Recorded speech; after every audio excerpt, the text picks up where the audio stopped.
സ്വർണ്ണവിലയുടെ പ്രവചനാതീതങ്ങൾക്കുള്ള ഏറ്റവും വലിയ ഉദാഹരണമായിരുന്നു കഴിഞ്ഞ ദിവസത്തെ ഏറ്റക്കുറച്ചിലുകൾ. രാവിലെ ഗ്രാമിന് 130 രൂപ വർദ്ധിച്ച് 10,845 രൂപയും പവന് 1,040 രൂപയും കൂടി 86,760 രൂപ എന്ന നിരക്കിലുമായിരുന്നു വിൽപ്പന. എന്നാൽ ഉച്ചയ്ക്ക് ശേഷം വിലയിൽ അപ്രതീക്ഷിതമായ ഇടിവുണ്ടായി. 2 മണിയോടെ ഗ്രാമിന് 80 രൂപ കുറഞ്ഞ് 10,765 രൂപയും പവന് 649 രൂപയും ഇടിഞ്ഞ് 86,120 രൂപയുമായി. ആഗോള വിപണിയിൽ നിക്ഷേപകർ ലാഭമെടുപ്പ് ശക്തമാക്കിയതോടെയാണ് വില താഴേക്കിറങ്ങിയത്. ഇതോടെ $3,798 വില കൂപ്പുകുത്തി. ഇതാണ് കേരള വിപണിയിലും പ്രതിഫലിച്ചത്.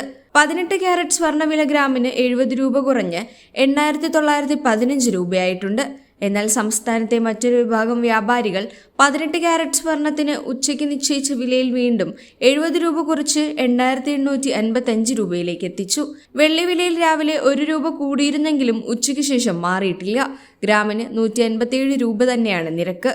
ലാഭമെടുപ്പിന്റെ ആനുകൂല്യം ഒരുപക്ഷെ ഇന്നുകൂടി ലഭിച്ചേക്കാമെങ്കിലും സ്വർണ്ണവില മുകളിലേക്ക് തന്നെ പോകുമെന്നാണ് സാമ്പത്തിക വിദഗ്ധർ അഭിപ്രായപ്പെടുന്നത്. അമേരിക്കയിൽ കേന്ദ്ര സർക്കാർ പ്രവർത്തനങ്ങളുടെ സ്തംഭനാവസ്ഥ 2ാം ദിവസത്തിലേക്ക് കടക്കുന്നതുൾപ്പെടെയുള്ള ഘടകങ്ങൾ സ്വർണ്ണവില ഉയരുന്നതിന് അനുകൂല സാഹചര്യങ്ങൾ ഒരുക്കുന്നു. സർക്കാർ ചിലവുകൾക്കായുള്ള ധനാനുമതി ബിൽ ഇന്നലെ വീണ്ടും സെനറ്റിൽ പരാജയപ്പെട്ടതോടെ ലക്ഷക്കണക്കിന് സർക്കാർ ജീവനക്കാരാണ് പ്രതിസന്ധിയിലായത്.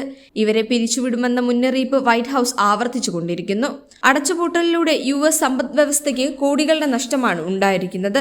പുതിയ സാമ്പത്തിക വർഷത്തേക്ക് ഫണ്ട് അനുവദിക്കുന്ന ബിൽ ഒക്ടോബർ 1 മുൻപ് US കോൺഗ്രസ് പാസാക്കുന്നതാണ് അമേരിക്കയിലെ രീതി. എന്നാൽ ഇത്തവണ ഭരണകക്ഷിയായ റിപ്പബ്ലിക്കൻ പാർട്ടിയും പ്രതിപക്ഷമായ ഡെമോക്രാറ്റുകൾക്കും സെനറ്റിൽ സമവായത്തിൽ എത്താനായില്ല. ഇതോടെയാണ് രാജ്യം അനിവാര്യമായ അടച്ചുപൂട്ടലിലേക്ക് കടന്നത്. ആരോഗ്യ സേവനം, അതിർത്തി സുരക്ഷ, വ്യോമയാനം തുടങ്ങിയ ആവശ്യ സർവീസ് ഒഴികെയുള്ള സർക്കാർ സേവനങ്ങളെല്ലാം തടസ്സപ്പെട്ടിട്ടുണ്ട്. ശമ്പളം കൊടുക്കാൻ പോലുമില്ലാത്ത അവസ്ഥയിലേക്കാണ് കാര്യങ്ങൾ നീണ്ടുകൊണ്ടിരിക്കുന്നത്. അമേരിക്ക നേരിട്ടുകൊണ്ടിരിക്കുന്ന ഈ പ്രത്യാഘാതം ആഗോള വിപണിയിൽ വലിയ ചലനങ്ങൾ സൃഷ്ടിച്ചേക്കും. ഇത് സ്വാഭാവികമായും സ്വർണ്ണവിലയെ മുകളിലേക്ക് ഉയർത്തും.